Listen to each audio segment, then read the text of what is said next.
ಜೇನಿನ ಉತ್ಪನ್ನಗಳ ದುಷ್ಪರಿಣಾಮವಿಲ್ಲದ ಗೃಹೋಪಯೋಗಿ ವಸ್ತು ನಮ್ಮಲ್ಲಿ ಲಭ್ಯ. ಮುರುಕೇಶ್ವರ ಹೆಗಡೆ.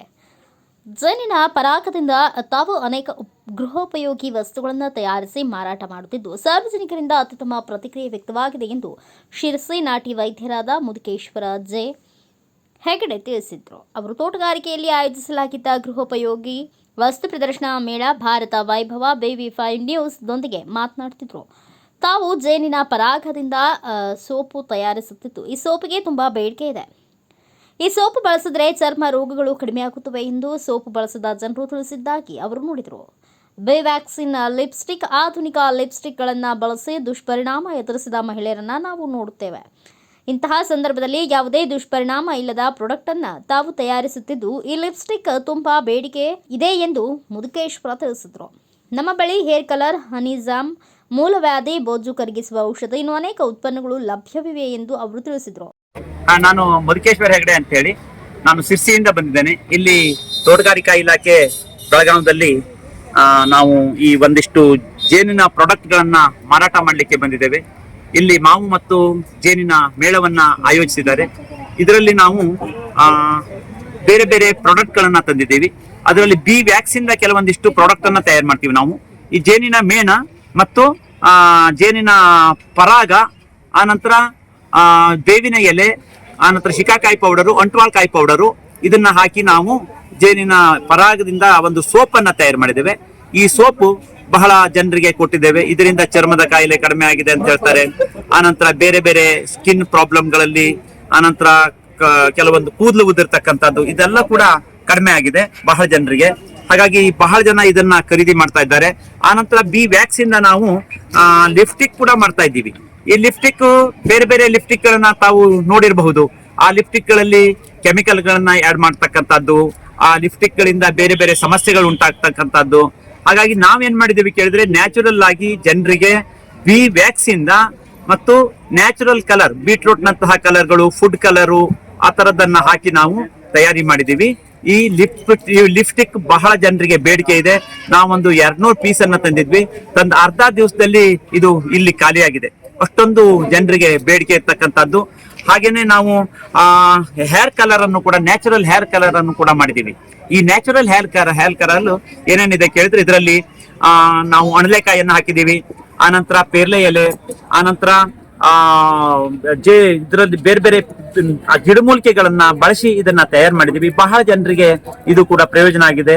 ಹಾಗಾಗಿ ಇದು ಕೂಡ ನ್ಯಾಚುರಲ್ ಆಗಿರೋದ್ರಿಂದ ಯಾರು ಜನರಿಗೆ ಬಳಸಲಿಕ್ಕೆ ಏನು ಭಯ ಇಲ್ದೇನೆ ಬಳಕೆ ಮಾಡಬಹುದು.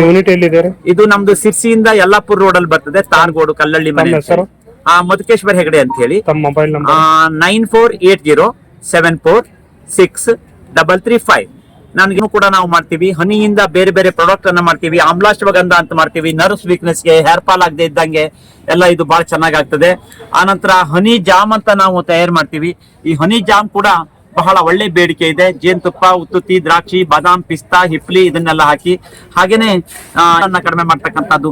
ಎಷ್ಟೋ ಜನ ತಗೊಂಡೋದಂತ ಜನರೇ ನಮ್ಗೆ ಮತ್ತೆ ಪುನಃ ಬೇಡಿಕೆ ಇದ್ದು ತನಗೆ ಈ ತರ ಒಳ್ಳೆ ಪರಿಣಾಮ ಆಗಿದೆ ಅನ್ನುವಂಥದ್ದನ್ನು ಕೂಡ ಹೇಳ್ತಾರೆ. ನಮ್ದು 1500 ಜೇನು ಪೆಟ್ಟಿಗೆಗಳನ್ನು ಇಟ್ಕೊಂಡಿದ್ದೀವಿ. ಒಂದು ಉಚಿತವಾಗಿ ಒಂದು ಟ್ರೈನಿಂಗ್ ಸೆಂಟರ್ ಅನ್ನು ಕೂಡ ಮಾಡಿದೀವಿ ನಾವು, ಜನರಿಗೆ ಅನುಕೂಲವಾಗುವ ರೀತಿಯಲ್ಲಿ ಊಟ ತಿಂಡಿ ಎಲ್ಲ ವ್ಯವಸ್ಥೆಯನ್ನು ಕೊಟ್ಟು ಜನರಿಗೆ ತರಬೇತಿಯನ್ನು ಕೂಡ ನಾವು ಜೇನಿನ ಬಗ್ಗೆ ಎಲ್ಲ ಕೊಡ್ತಾ ಇದ್ದೀವಿ. ನಮ್ದು ಬೆಳಗಾವದಲ್ಲಿ ಇಲ್ಲಿ ಸೆಂಟರ್ ಇಲ್ಲ, ನಾವು ಸಿರ್ಸಿಯಿಂದ ಇಲ್ಲಿ ಬಂದು ಸೇಲ್ ಮಾಡ್ತಾ ಇದ್ದೀವಿ. ಹಾಗೇನೆ ತಮ್ಗೆ ಯಾರಿಗಾದ್ರೂ ಬೇಕಾದ್ರೆ ನನ್ನ ನಂಬರ್ಗೆ ಕಾಂಟ್ಯಾಕ್ಟ್ ಮಾಡಿದ್ರೆ ನಾವು ಅದನ್ನ ಕೊರಿಯರ್ ಮುಖೇನ ನಿಮ್ಗೆ ಕಳಿಸ್ಕೊಡುವಂತಹ ವ್ಯವಸ್ಥೆ ಕೂಡ ಮಾಡ್ತೀವಿ. ಹಾಗೇನೆ ಇನ್ನು ಅನೇಕ ಪ್ರಾಡಕ್ಟ್ ಗಳನ್ನು ಕೂಡ ನಾವು ತಗೊಂಡ್ ಬಂದಿದ್ದೀವಿ. ಇಲ್ಲಿ ಜ್ಯೂಸ್ ಗಳನ್ನ, ಜೇನುತುಪ್ಪದಿಂದ ಮಾಡಿರ್ತಕ್ಕಂತಹ ಜ್ಯೂಸ್ಗಳು, ಕೋಕಮ್, ಹನಿ ಕೋಕಮ್, ಲೆಮನ್ ಜಿಂಜರ್ ಹನಿ, ಈ ತರಹ ಎಲ್ಲಾ ಪ್ರಾಡಕ್ಟ್ ಗಳನ್ನು ಕೂಡ ನಾವು ಇಲ್ಲಿ ತಯಾರು ಮಾಡಿ ನಾವು ಇಲ್ಲಿ ಬೆಳಗಾವಿ ಭಾಗದಲ್ಲಿ ಇವತ್ತು ಮಾರಾಟ ಮಾಡ್ತಾ ಇದ್ದೀವಿ. ನಮ್ಗೆ ಒಳ್ಳೆ ರೆಸ್ಪಾನ್ಸ್ ಇದೆ. ಬೆಳಗಾವಿ ಜನರು ಕೂಡ ಬಹಳ ಸ್ಪಂದಿಸಿದ್ದಾರೆ. ಬಹಳ ಒಳ್ಳೆ ಸ್ಪಂದಿಸುವಂತಹ ಜನ ಇಲ್ಲಿ ಬಹಳ ನಮ್ಗೆ ಇದ್ರ ಬಗ್ಗೆ ಬಹಳ ಆಸಕ್ತಿಯಿಂದ, ಯಾವುದೇ ಒಂದು ಗೌಜು ಗಲಾಟೆ ಇಲ್ದೇನೆ ಬಹಳ ರೀತಿಯಲ್ಲಿ ಸಹಕಾರ ಕೂಡ ಕೊಟ್ಟಿದ್ದಾರೆ. ಬಹಳ ಜನ ಈ ಬೆಳಗಾವಿ ಜನರನ್ನ ನೋಡಿದ್ರೆ ನಮ್ಗೆ ಸಂತೋಷ ಆಗ್ತದೆ. ನಾನು ಅದಕ್ಕೆ ಹೇಳಿದ್ದೀನಿ, ಪ್ರತಿ ವರ್ಷನೂ ಕೂಡ ನಾನು ಇಲ್ಲಿ ಬಂದು ಸೇಲ್ ಮಾಡ್ತೀನಿ ನಿಮ್ಮ ಭಾಗದಲ್ಲಿ ಅಂತ ಹೇಳಿ. ಬೆಳಗಾವಿ ಮಾರ್ಕೆಟಿಂಗ್ ಎಕ್ಸಿಕ್ಯೂಟಿವ್ ಇದ್ದಾರಾ? ನಮ್ದು ಇಲ್ಲಿ ಸದ್ಯಕ್ಕೆ ಯಾರು ಮಾರ್ಕೆಟಿಂಗ್ ಏಜೆನ್ಸಿ ಯಾರು ಇಲ್ಲ. ನೆಕ್ಸ್ಟ್ ಫ್ಯೂಚರ್ ಅಲ್ಲಿ ಮಾಡ್ಬೇಕು ಅಂತ ನಾವು ಇದನ್ನ ಮಾಡ್ಕೊಂಡಿದ್ದೀವಿ ನಾವು. ಮತ್ತೆ ನಮ್ಮ ನೆಚ್ಚಿನ ಪ್ರಧಾನಮಂತ್ರಿಗಳಾದಂತಹ ನರೇಂದ್ರ ಮೋದಿ ಅವರು ಕೂಡ ನನ್ನ ಬಗ್ಗೆ ಮನ್ ಕಿ ಬಾತ್ ಪ್ರೋಗ್ರಾಮ್ ಅಲ್ಲಿ ನಮ್ಮ ಈ ಜೇನಿನ ಕೃಷಿಯ ಬಗ್ಗೆ ಬಹಳಷ್ಟು ಹಾಡಿ ಹೊಗಳಿದ್ದಾರೆ. ಪಡ್ತೀವಿ ಬೆಂಕಿ ಹಾಕಿ ಓಡಿಸ್ತೀವಿ, ಅವುಗಳ ಮೇಲೆ ದೌರ್ಜನ್ಯವನ್ನ ಮಾಡ್ತೀವಿ. ಆದ್ರೆ ನಿಜವಾಗ್ಲೂ ಕೂಡ ಜೇನು ರೈತನ ಮಿತ್ರ. ಇದನ್ನ ನಾವು ಉಳಿಸಿ ಬೆಳೆಸಬೇಕಾಗಿದೆ. ಜೇನು ಅಂದ್ರೆ ಈಗಿನ ಕಾಲದಲ್ಲಿ ಭಯ ಪಡೋರನ್ನ ಅದನ್ನ ಹೋಗಲಾಡ್ಸ್ಲಿಕ್ಕೆ ನಾವು ಎಷ್ಟೋ ಕಡೆ ಈ ತರ ಒಂದು ಇದನ್ನ ತೋರಿಸಿದೀವಿ ಜನರಿಗೆ. ಜೇನು ಹುಳುಗಳನ್ನ ನಾವು ಪ್ರೀತಿ ಮಾಡಿದ್ರೆ ಜೇನು ಹುಳುಗಳು ನಮ್ಮನ್ನ ಪ್ರೀತಿ ಮಾಡ್ತವೆ. ನಾವು ಸುಮ್ಮನೆ ಅವ್ರನ್ನ ಗಾಬರಿಗೊಳಿಸಿ ಅವ್ರನ್ನ ಪೆಟ್ಟು ಮಾಡೋದು, ಅದನ್ನ ಸುಡೋದು, ಮಾಡೋದ್ರ ಬದ್ಲಿ ನಾವು ಜೇನನ್ನ ಪ್ರೀತಿ ಮಾಡ್ಬೇಕು, ಜೇನನ್ನ ಉಳಿಸ್ಬೇಕು. ಅಂದ್ರೆ ಈ ಪ್ರಕೃತಿ ಉಳಿಯೋದು. ಆಲ್ಬರ್ಟ್ ಐನ್ಸ್ಟೀನ್ ಹೇಳ್ತಕ್ಕಂತಹ ವಿಜ್ಞಾನಿ ಹೇಳ್ತಾರೆ, ಪ್ರಪಂಚದಲ್ಲಿ 4 ವರ್ಷ ಜೇನು ಇಲ್ಲ ಅಂದ್ರೆ ಮನುಷ್ಯ ಕುಲ ಅಂತ್ಯ ಅಂತ. ಅದ್ರ ಬದಲಿ ನಾವು ಈ ತರ ಜೇನು ಸಾಕಾಣಿಕೆ ಮಾಡಿ ಪ್ರಪಂಚದಲ್ಲಿ ಜೇನನ್ನ ಉಳಿಸಿದ್ರೆ ಖಂಡಿತವಾಗಿಯೂ ಪ್ರಕೃತಿ ಉಳಿಯುತ್ತೆ, ನಾವು ಉಳಿತೀವಿ. ಇಲ್ಲ ಅಂದ್ರೆ ನಾವು ಆಹಾರದ ಕೊರತೆಯಿಂದ ಪಾಲಿನೇಷನ್ ಆಗದೇನೆ ನಾವು ಎಷ್ಟೋ ಜನ ಸತ್ತು ಹೋಗ್ತೀವಿ. ಹಾಗಾಗಿ ಜೇನನ್ನ ಉಳಿಸ್ಕೊಂಡು ಬೆಳೆಸ್ಕೊಂಡು ನಾವು ಈ ಕೃಷಿಗೆ ಒತ್ತು ಕೊಡಬೇಕು. ತೋಟಗಾರಿಕಾ ಇಲಾಖೆಯವರು ಕೂಡ ಬಹಳ ಸಹಕಾರವನ್ನ ಕೊಡ್ತಾ ಇದ್ದಾರೆ. ಈ ಜೇನಿನ ಬಗ್ಗೆ, ಜೇನಿನ ಪ್ರದರ್ಶನದ ಬಗ್ಗೆ ಬಹಳ ಉತ್ತಮವಾದಂತಹ ರೀತಿಯಲ್ಲಿ ರೈತರಿಗೆ ಹಾಗೂ ಬಂದಂತಹ ಪ್ರೇಕ್ಷಕರಿಗೆ ಒಳ್ಳೆಯ ಅವಕಾಶಗಳನ್ನ ಒದಗಿಸಿದ್ದಾರೆ. ನಿಜಕ್ಕೂ ಕೂಡ ಇದು ಒಂದು ಬೆಳಗಾವಿಯಲ್ಲಿ ನಡೆದಂತಹ ಈ ಒಂದು ಮಾವು ಮತ್ತು ಜೇನಿನ ಮೇಳ. ಲೈಫ್ ಎಷ್ಟು ಸರ್? ಈ ಜೇನು ಹುಳುಗಳ ಲೈಫು ಕೆಲಸಗಾರ ನೊಣದು ಬರೀ 3 ತಿಂಗಳ ಬದುಕ್ತದೆ. ಗಂಡು ನೊಣ 5ರಿಂದ 6 ತಿಂಗಳ ಬದುಕ್ತದೆ. ರಾಣಿ ನೊಣ 4.5 ವರ್ಷ ಬದುಕ್ತದೆ. ರಾಣಿ ಒಂದು ದಿನ ಜೀವಿತ ಅವಧಿಯಲ್ಲಿ ಒಂದು ದಿವಸಕ್ಕೆ 2000 ಮೊಟ್ಟೆಯನ್ನ ಇಡುವಂತಹ ಕೆಪಾಸಿಟಿಯನ್ನ ಹೊಂದಿದೆ. ಇದರಲ್ಲಿ ರಾಯಲ್ ಜೆಲ್ಲಿ ಕೂಡ ನಾವು ತೆಗಿತೀವಿ. ಆಂಟಿ ಏಜಿಂಗ್ ಅಂದ್ರೆ ವಯಸ್ಸಾದಂತೆ ಕಾಣೋದಿಲ್ಲ ಇದರಿಂದ. ಹಾಗಾಗಿ ನನಗೆ 60ರ ಸನಿಹಕ್ಕೆ ಬಂದ್ರು ಕೂಡ ನಾನು 1 ಕ್ವಿಂಟಾಲ್ ಭಾರವನ್ನ ಎತ್ತೀನಿ ಸಲೀಸಾಗಿ ರಾಯಲ್ ಜೆಲ್ಲಿಯನ್ನ ಸೇವನೆ ಮಾಡಿ. ಇದರಲ್ಲಿ ರಾಯಲ್ ಜೆಲ್ಲಿ ಕೂಡ ತೆಗಿಲಿಕ್ಕೆ ಬರ್ತದೆ. ಇದನ್ನ ನಾವು ಸೇಲ್ ಕೂಡ ಮಾಡ್ತೀವಿ. ಇದರಲ್ಲಿ ಹೆಣ್ಣು ಗಂಡು ಹೆಂಗ್ ಗೊತ್ತು ಮಾಡೋದು? ಇದರಲ್ಲಿ ಗಂಡು ಹುಳುಗಳು ದಪ್ಪವಾಗಿರ್ತದೆ, ಕಪ್ಪಗಿರ್ತದೆ, ಈ ತರ ಇರ್ತದೆ. ಇದು ಗಂಡು ನೊಣ ನೋಡಿ, ಇದು ಗಂಡು ನೊಣ. ಇದು ಅದೇ ಈ ಕೆಲಸಗಾರ ನೊಣಗಳಿಗೆ ಇಲ್ಲಿ ಸ್ವಲ್ಪ ಪಟ್ಟೆ ಇರ್ತದೆ. ಇದು ಕೆಲಸಗಾರ ನೊಣ, ಈ ತರ ಇರ್ತದೆ ಗಂಡು ನೊಣವನ್ನ. ಮತ್ತು ಇದನ್ನ ಹೀಗೆ ಗುರುತಿಸಬಹುದು. ಹಾಗೇನೆ ಇದರಲ್ಲಿ ಒಂದು ರಾಣಿ ನೊಣ ಕೂಡ ಇರ್ತದೆ. ಆ ರಾಣಿ ನೊಣ ಈಗ ಎಲ್ಲಾ ಫ್ರೇಮ್ಗಳಲ್ಲಿ ಹುಡುಕಿ ನಾವು ತೆಗಿಬೇಕು, ಟೈಮ್ ಇಲ್ಲ ಆಗಿದ್ರಿಂದ ಅದನ್ನ ತೋರಿಸ್ತಾ ಇಲ್ಲ. ಆದ್ರೆ ಈ ಗಂಡು ನೊಣಕ್ಕೂ ಮತ್ತು ಕೆಲಸಗಾರ ನೊಣಕ್ಕೂ ಬೇರೆ ಗೊತ್ತಾಗ್ತದೆ. ಇದರಲ್ಲಿ ಎಷ್ಟು ದಿನಕ್ಕೆ ಇದು ತಯಾರಾಗುತ್ತೆ? ಜೇನುತುಪ್ಪ ಸಾಧಾರಣವಾಗಿ 2 ತಿಂಗಳಕ್ಕೆ ಜೇನುತುಪ್ಪ ಬರುತ್ತೆ. 2ರಿಂದ 3 ತಿಂಗಳ ನಾವು ಒಂದು ಪೆಟ್ಟಿಗೆಯಲ್ಲಿ ಎಷ್ಟು ಆಗುತ್ತೆ? 10ರಿಂದ 15 ಕೆಜಿ ತುಪ್ಪವನ್ನ ನಾವು ಕಲೆಕ್ಟ್ ಮಾಡ್ತೀವಿ. ನಾವು ಒಂದು ವರ್ಷಕ್ಕೆ 15 ಕೆಜಿ ಅಷ್ಟು ತುಪ್ಪ. ಎಷ್ಟು ಬಾಕ್ಸ್ ಬೇಕಂತ?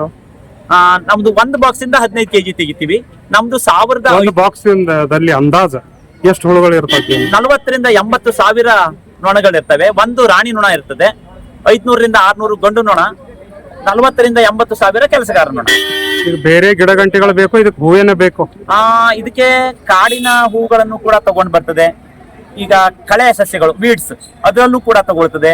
ತೆಂಗಿರಬಹುದು, ಅಡಿಕೆ ಇರಬಹುದು, ಬೇರೆ ಬೇರೆ ಬೆಳೆಗಳಲ್ಲಿ ಕೂಡ ಇದು ಪಾಲಿನೇಷನ್ ಅನ್ನ ಮಾಡಿ ಅದರಲ್ಲಿ ಇರ್ತಕ್ಕಂತ ಹೂವನ್ನ ತಗೊಂಡ್ ಬರ್ತದೆ.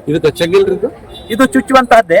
ಆದ್ರೆ ನಾವು ಅವುಗಳನ್ನ ನಿಧಾನವಾಗಿ ಬಳಕೆ ಮಾಡಿದ್ರೆ ಅವು ಚುಚ್ಚೋದಿಲ್ಲ. ಇಷ್ಟೇನೆ, ನಾವು ಅವಕ್ಕೆ ಪೆಟ್ ಮಾಡಬಾರ್ದು. ಇಷ್ಟೇನೆ. ಯಾವುದೇ ಜೇನುಹುಳುಗಳು ಆದ್ರೂ ಕೂಡ ಅವಕ್ಕೆ ಡಿಸ್ಟರ್ಬ್ ಮಾಡಿದ್ರೆ ಮಾತ್ರ ನಮ್ಮ ಮೇಲೆ. ಕರ್ನಾಟಕದಲ್ಲಿ ದೊಡ್ಡ ಫಾರ್ಮ್ ಎಲ್ಲಿದಾವ್ರ ಜೇನು? ನಮ್ದೇ ಇದೆ. 1500 ಬಾಕ್ಸ್ ಗಳನ್ನ ಇಟ್ಕೊಂಡಿದ್ದೇವೆ ನಾವು. ನಮ್ಮಿಂದ ಎಷ್ಟೋ ಜನ ಕಲ್ತ್ಕೊಂಡು ಈಗ ಅವರು 200, 300, 400 ಬಾಕ್ಸ್ ಗಳನ್ನ ಇಟ್ಕೊಂಡಿದ್ದಾರೆ. ಈಗ ಜೇನುತುಪ್ಪ ಕರ್ನಾಟಕದಾಗ ಎಷ್ಟು ಪ್ರೊಡಕ್ಷನ್ ಆಗುತ್ತೆ ವರ್ಷದಲ್ಲಿ ಅಂದಾಜು? ವರ್ಷದಲ್ಲಿ ಸಾಧಾರಣವಾಗಿ ಒಂದು 8 ಟನ್ ಅಷ್ಟು ಉತ್ಪಾದನೆ ಆಗ್ತಾ ಇದೆ. 8 ಟನ್ 9 ಟನ್ ಉತ್ಪಾದನೆ ದೇಶದಲ್ಲ. ಅಂದಾಜು ಎಷ್ಟಿದೆ ರೆವೆನ್ಯೂ? ರೆವೆನ್ಯೂ ಕಾಂಟ್ರಿಬ್ಯೂಷನ್ ಎಷ್ಟಿದೆ ಇದ್ರ ಜೇನುತುಪ್ಪ? ಇದು ಒಂದು ಟ್ರಾನ್ಸಾಕ್ಷನ್ ಆಗ್ತಕ್ಕಂಥದ್ದು. ಕೆಲವು ಈಗ ಕಲಬೆರಕೆ ತುಪ್ಪ ಕೂಡ ಮಾರಾಟ ಆಗ್ತಾ ಇದೆ. ಈಗ ನಾವು ಎಲ್ಲ ಕೃಷಿಕರು ಒರಿಜಿನಲ್ ಅನ್ನ ಮಾರ್ತೀವಿ ಇದನ್ನ. ಈಗ ಕಲಬೆರಕೆ ಮತ್ತು ಒರಿಜಿನಲ್ ಹೆಂಗ್ ಕಂಡುಹಿಡಿದು ಜನಸಾಮಾನ್ಯರು ಇದನ್ನ ಕಂಡುಹಿಡಿಯೋದಂತಂದ್ರೆ ಹೆಚ್ಚಾಗಿ ಅದನ್ನ ಲ್ಯಾಬ್ ಟೆಸ್ಟ್ ಮುಖೇನ ಕಂಡುಹಿಡಿಬಹುದು. ಯಾವ್ದಾರೆ ಒಂದು ಗೌಟಿ ಅದು ಮಾಹಿತಿ ಅಂದ್ರೆ ಸುಳ್ಳೆ ಮಾಹಿತಿ ಅದೆಲ್ಲವ. ಅದರಲ್ಲಿ ಏನು ಸಾಧಾರಣವಾಗಿ ಗೊತ್ತಾಗೋದಿಲ್ಲ. ಇನ್ನು ಜೇನು ಕೃಷಿಕರಾದ್ರೆ ಕಂಡುಹಿಡಿತಾರೆ. ಒಂದು 4ರಿಂದ 5 ವರ್ಷ ಜೇನು ಕೃಷಿ ಮಾಡಿದ್ರೆ ಅವ ತುಪ್ಪವನ್ನ ಬಾಯಲ್ಲಿ ಇಟ್ಟರೆ ಸಾಕು, ಇದು ಇಂಥ ಹೂವಿನ ತುಪ್ಪ ಅಂತಲೂ ಕೂಡ ಹೇಳಬಲ್ಲವ. ಒಂದು 5 ವರ್ಷ ಜೇನು ಕೃಷಿ ಮಾಡಿದಾನವನು ಅಂದ್ರೆ ಇದು ಈ ತರ ಹೂವಿನ ಬಂದಂತಹ ತುಪ್ಪ. ಗೌಟಿ ಪದ್ಧತಿಯಲ್ಲಿ ಒರಿಜಿನಲ್ ತುಪ್ಪ ಇದೆ ಅಂತ ಹೆಂಗ್ ಕಂಡುಹಿಡಿಬಹುದು? ಏನಾದ್ರೂ ಇದೆ ಅದರಲ್ಲಿ ಪ್ರಯೋಗ? ಸುಮ್ಮನೆ ಅದೇನು ಗೊತ್ತಾಗೋದಿಲ್ಲ. ಯಾಕೆಂದ್ರೆ ಲ್ಯಾಬ್ ಗಳಲ್ಲೇ ಗೊತ್ತಾಗದ ರೀತಿಯಲ್ಲಿ ಹನಿಯನ್ನ ತಯಾರು ಮಾಡ್ತಾರೆ ಈಗ ಕಲಬೆರಕೆ ಮಾಡುವವರು. ಯಾಕೆಂದ್ರೆ ನೋಡಿ, ಎಷ್ಟೋ ತುಪ್ಪಗಳು ಫೇಕ್ ಅಂತ ಬಂದು ಹೇಗೆ ಕೇಳಿದ್ರೆ ಅದರಲ್ಲಿ ಇರ್ತಕ್ಕಂಥ ಚೈನಾ ಶುಗರ್ ಸಿರಪ್ ಏನೇನೋ ಬೇರೆ ಬೇರೆ. ಹಾಗಾಗಿ ಅದನ್ನ ಹಾಗೆ ಜೇನುತುಪ್ಪ ಎಲ್ಲಾ ಕಡೆ ಬರ್ತದ, ರೋಡ್ ಮ್ಯಾಗ ಎಲ್ಲಾ ಕಡೆ ಮಾಡ್ತಾರ. ಇದಕ್ಕೇನು ಗೌರ್ಮೆಂಟ್ ಇದು ಇದೆ, ಸರ್ಟಿಫೈಡ್ ಇದೆ? ತೋಟಗಾರಿಕಾ ಇಲಾಖೆಯವರೇ ಒಂದು ಝೇಂಕಾರ್ ಹೇಳ್ತಕ್ಕಂತಹದ್ದು ಒಂದು ಬ್ರ್ಯಾಂಡ್ ಅನ್ನು ಕೂಡ ಮಾಡಿದ್ದಾರೆ. ಆನಂತರ ರೈತರಿಂದ ಖರೀದಿಸಬಹುದು. ಈಗ ನೇರವಾಗಿ ರೈತರ ಹತ್ರ ಹೋಗಿ ಅಂದ್ರೆ ಯಾರು ಜೇನು ಕೃಷಿಯನ್ನ ಮಾಡಿ ಜೇನು ತುಪ್ಪವನ್ನ ತೆಗಿತಾರೆ ಅವ್ರ ಹತ್ರ ಹೋದ್ರೆ 100% ಅವರು ಮೋಸ ಮಾಡೋದಿಲ್ಲ. ಯಾಕೆಂದ್ರೆ ಅವರಿಗೆ ಒಂದು ಹೆಸರು ಒಳ್ಳೇದು ಬೇಕಾಗಿದೆ. ಹಾಗಾಗಿ ಜೇನು ಕೃಷಿಕರ ಹತ್ರ ಹೋದ್ರೆ ಅವರು ತುಪ್ಪವನ್ನ ಗ್ಯಾರಂಟಿ ತುಪ್ಪವನ್ನ ಕೊಡಬಲ್ಲರು. ಇದನ್ನ ಮನಿ ಮಾಡಬಹುದು ಉದ್ಯೋಗ. ಇದನ್ನ ಬೇಕಾದಷ್ಟು ಜನ ಮಾಡಬಹುದು. ಇದು ಪೇಟೆಯಲ್ಲಿರುವವರು ಕೂಡ ಈ ಜೇನು ಕೃಷಿಯನ್ನ ಮಾಡಬಹುದು. ಯಾಕೆಂದ್ರೆ ಇದು ಒಂದು ಒಳ್ಳೆ ಉದ್ಯೋಗ. ಈಗ ನಾನು ಬರೀ 20,000 ರೂಪಾಯಿ ಬಂಡವಾಳವನ್ನ ಹಾಕಿ ಇವತ್ತು ನಾನು ಒಳ್ಳೆ ಆದಾಯವನ್ನು ಗಳಿಸಿದ್ದೇನೆ. 114 ಜನರಿಗೆ ನಾನು ಕೆಲಸವನ್ನು ಕೂಡ ಕೊಟ್ಟಿದ್ದೇನೆ. ನಾನು ಇದು ಟ್ರೈನಿಂಗ್ ಎಷ್ಟು ದಿವಸ ಕೊಡ್ತಿರ್ತಾವ? ಇದು ಟ್ರೈನಿಂಗ್ ಒಂದು ದಿವಸದ್ದು ಕೂಡ ಕೊಡ್ತೀವಿ. ಆ ನಂತರ ಸಾಧಾರಣವಾಗಿ 10 ದಿವಸಗಳವರೆಗೆ ಕಾಲೇಜು ವಿದ್ಯಾರ್ಥಿಗಳು ಅಥವಾ ರೈತರ ಮಕ್ಕಳು ಬಂದು ಉಳಿತಾರೆ. ಫ್ರೀ ಆಗಿ ಒಂದು ತರಬೇತಿ ಕೇಂದ್ರ ಮಾಡಿದ್ದೀನಿ ನಾನು ಸಿರ್ಸಿನಲ್ಲಿ. ಅಲ್ಲಿ ಅವರಿಗೆ ಊಟ ತಿಂಡಿ ವಸತಿ ಎಲ್ಲವನ್ನು ಫ್ರೀ ಆಗಿ ಕೊಟ್ಟು ನಾನು ಕಲಿಸ್ಕೊಡ್ತೇನೆ. ಇದ್ರ ಬಗ್ಗೆ ಮತ್ತು ಗಿಡಮೂಲಿಕೆಗಳು ಔಷಧಿ ಸಸ್ಯಗಳ ಬಗ್ಗೆ ಎಲ್ಲ ಹೇಳ್ಕೊಡ್ತೇನೆ ನಾನು.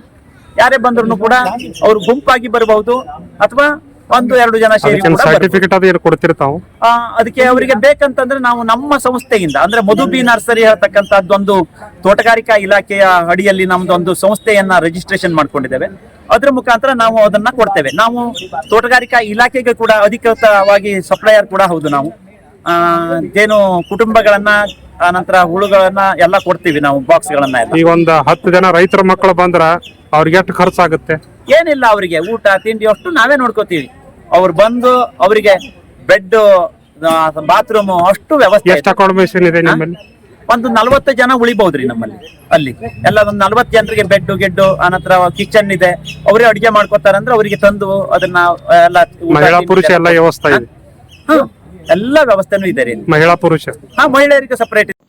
ಹೆಚ್ಚಿನ ಮಾಹಿತಿಗಾಗಿ ಮುದುಕೇಶ್ವರ ಜೆ ಹೆಗಡೆ, ತಾರಗೋಡ, ಯಲ್ಲಾಪುರ ರಸ್ತೆ, ಶಿರ್ಸಿ, ಕಲ್ಲಹಳ್ಳಿ ಮನಿ. ಮೊಬೈಲ್ ನಂಬರ್ 9480746335ಗೆ ಸಂಪರ್ಕಿಸಲು ಕೋರಲಾಗಿದೆ.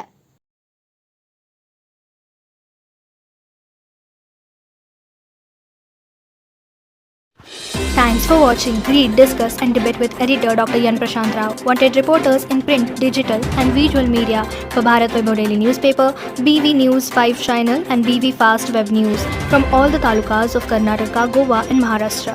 If interested, send your resume to 9019229369.